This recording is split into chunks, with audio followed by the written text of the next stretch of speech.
Good morning, guys.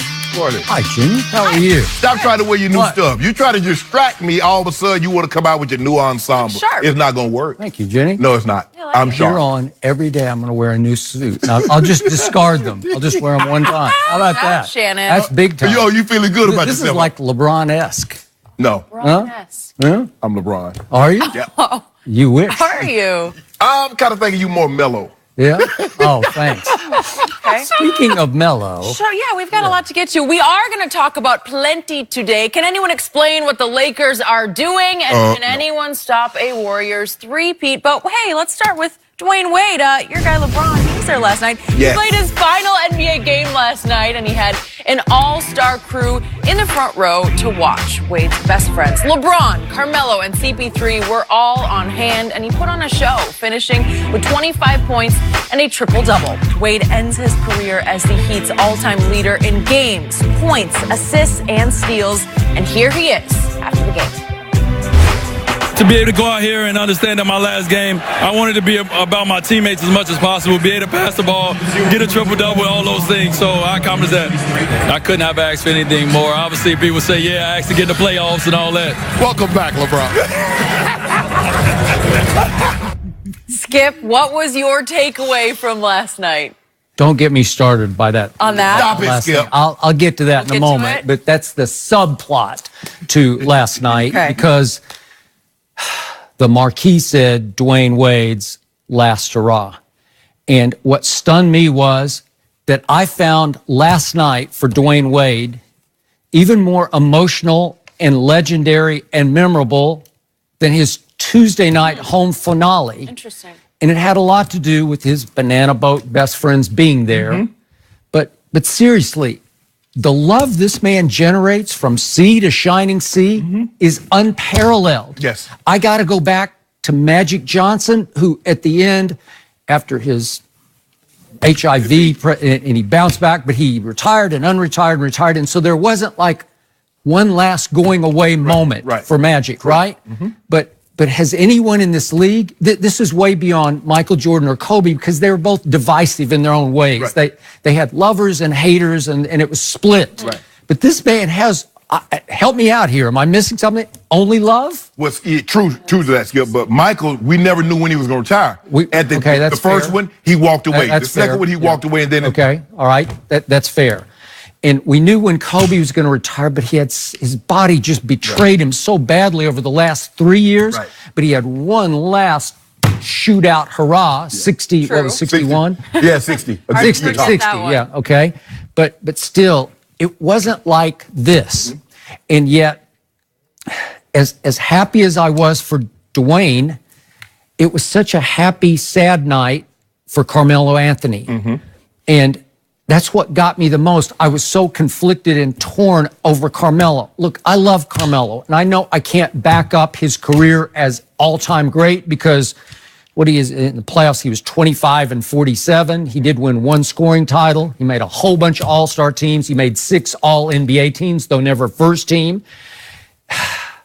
Is he all-time great? I don't even know where I would rank him, but he has greatness about him. He had great presence, and yet the last game he played was way back in November, on November the 8th for the Houston Rockets. And I think that was it for Carmelo. And it was significant to me. The first man that Dwayne thanked in his last interview with the Miami Heat Network and Jason Jackson, the first man he thanked was Carmelo. He said, I wouldn't be here without him. And I didn't know it goes that deep. It sounds like he and Carmelo are the closest of all of those guys, of the 4 of them. Right.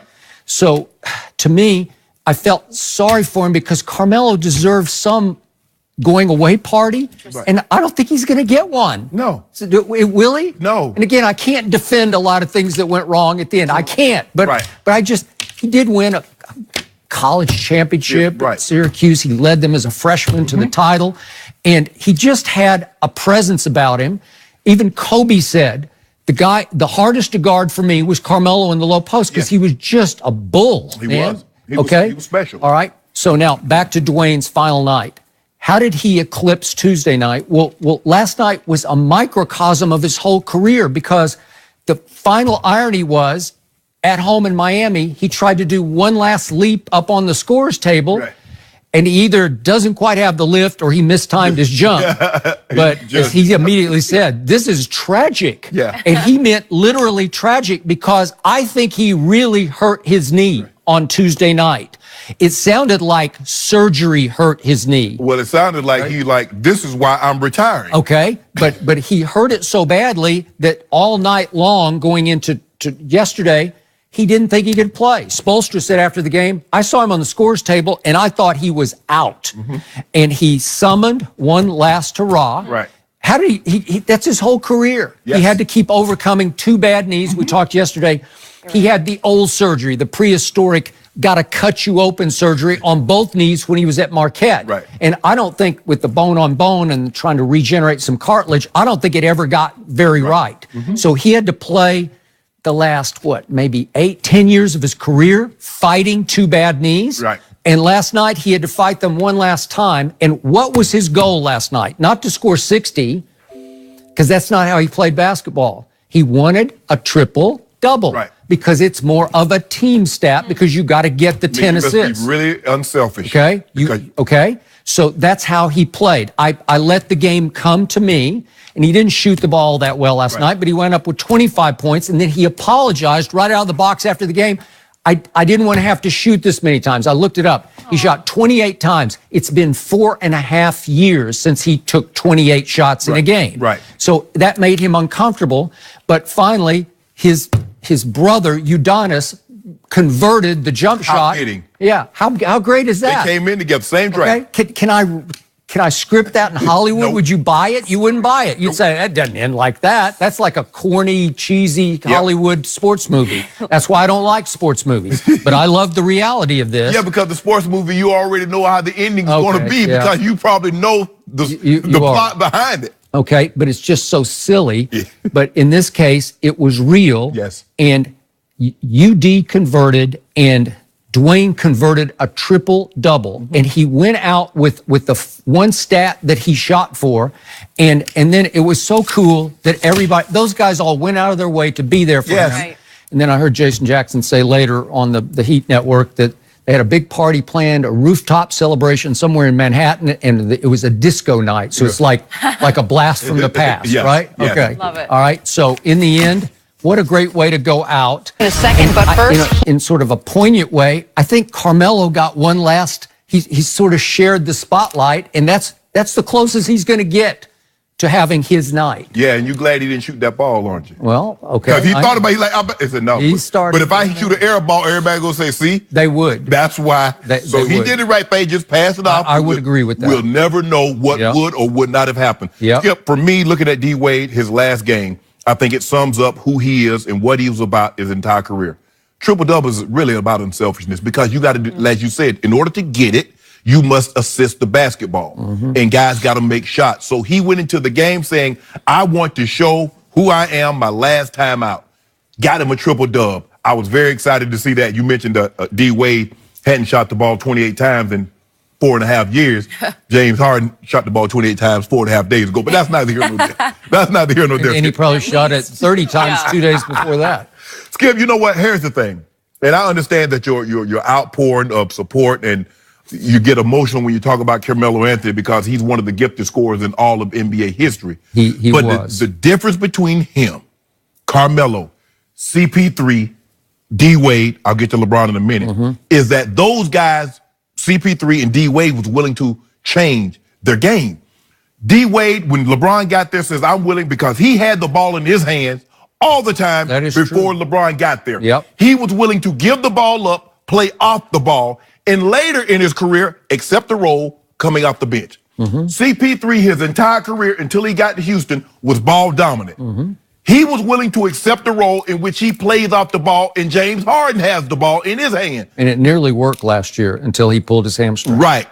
Tell me the time, tell me the game, and tell me the year in which Carmelo Anthony was willing to change his game. He's a scorer. He's ball dominant, and he was unwilling to change. D. Wade says, I'll come off the bench.